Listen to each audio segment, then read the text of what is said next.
3.69/0.3 എത്രയാണെന്നുള്ളതാണ് ചോദ്യം.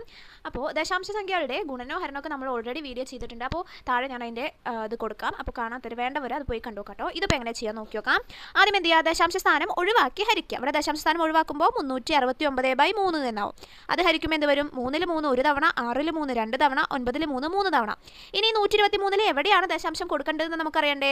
അവിടെ രണ്ട് രീതിയിൽ നമ്മൾ നോക്കണം.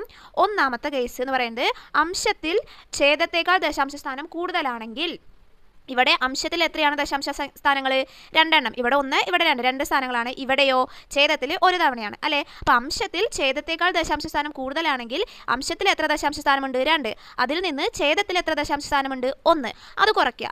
അപ്പോൾ 1 കിട്ടും. അപ്പോൾ ഈ ഒരു സ്ഥാനം നമ്മൾ എന്ത് ചെയ്യുക, ഉത്തരത്തിൽ ഇട്ട് കൊടുക്കുക. അപ്പോൾ ഉത്തരം എന്താവും, 12.3. അങ്ങനെയാണെന്നുണ്ടെങ്കിൽ 0.369/0.03 എന്നുള്ളത് എത്രയായിരിക്കും എന്നുള്ളത് നിങ്ങളൊന്ന്